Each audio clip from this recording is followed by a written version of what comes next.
Households could see their energy bills fall by £150 a year from next April after the Chancellor reduced green levies paid by consumers in yesterday's budget. It's a win for our very own Martin Lewis, who joins us now. Good morning to you, Martin. A win for those paying energy bills. Yes, I mean, I think it certainly is. I've long said I would have preferred the discount to come off the standing charge, because then if you cut the standing charge, the daily charge we all pay for gas and electricity, everybody gets the same reduction in their bills, a flat rate.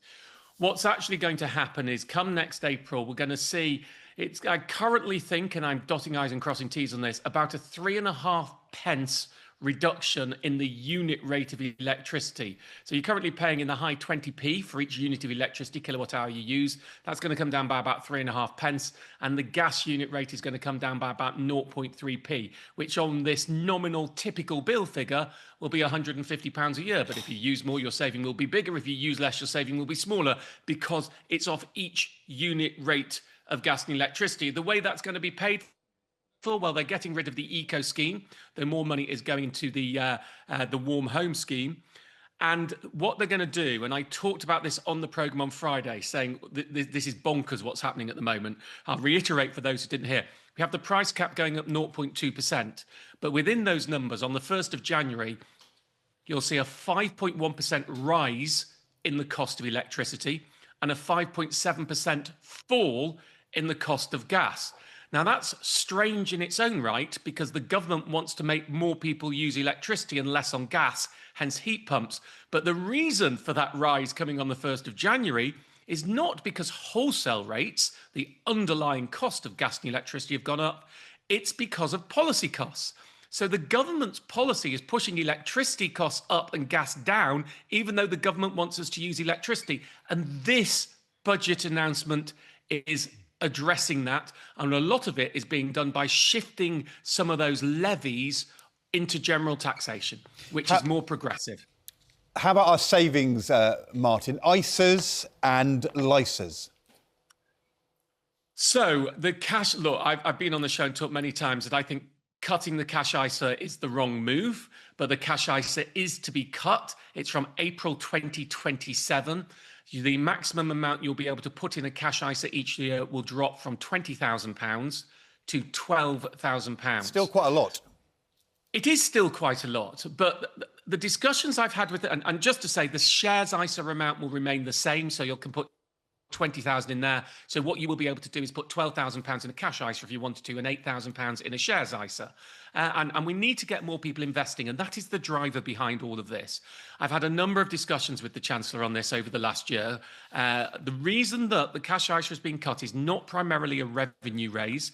It's because they want to encourage more young people to invest. My view is it would be better to do that by a carrot approach than a stick approach. I would like to see better education about investing. I'd like to see easier access to guidance on what to invest in. I'd like to see incentives put into investing. A little bit of that's going to happen, not the incentives. The one, I mean, if we're talking about wins or not, so I don't know if it was 100% me or what it was, but I was in with the Chancellor a couple of weeks ago. We had the discussion about cutting the cash ISA limit. I said, look, I think this is negative. And the biggest point I made in that meeting was, you're telling me you're cutting the cash ISA limit to try and encourage young people to invest. The biggest holders of cash ISAs are older people who put their money in cash because they don't have as long left to live, therefore they can't take the same amount of risk. And you're going to be cutting they're going to punish them for your policy. And so there is a carve out now that those aged over 65 will keep the £20,000 cash ISA limit. And I have had a note from the Chancellor that that conversation was useful. So hopefully that carve-out may have come from the fact that there was no logic in cutting it for older people, because you're not trying to get them to invest. So why are you going to cut the limit if it's not about raising revenue? The Chancellor has frozen income tax thresholds until 2031. There is a political argument over whether that breaks her manifesto pledge. She admits that it means that working people are going to pay more tax. Can you just explain to us how that's going to work? I can, and in my view, I think it breaks the spirit of the manifesto pledge, but I'm not 100% sure whether it breaks the actual rule of the pledge. I mean, the frustrating thing here is the nightmare we have had in Britain for the last 20 years is the way that our electoral system works, that they have to do these pre-election pledges when it isn't, to match each other, means that we've been lied to by all politicians of all parties for 20 years that we can cut taxes and increase public spending. Well, you can't. And it's such a shame Labour locked itself in, because the truth is a 1p rise in income tax would have probably hit people less hard than freezing the tax thresholds, the stealth tax. But they've had to do it through this stealth tax because they pledged they wouldn't rise income tax. And I would prefer to see our government making decisions that work for people rather than having to play the political game. But that all parties, that's not a party political, but all parties do that. So just to say, I've got my show at 7:30 tonight. I'll be giving you a really good graph explaining how fiscal drag really works and freezing the thresholds and what it means for you, as long as everything else in details on the practicals. Look, this is what happens. The thresholds are frozen.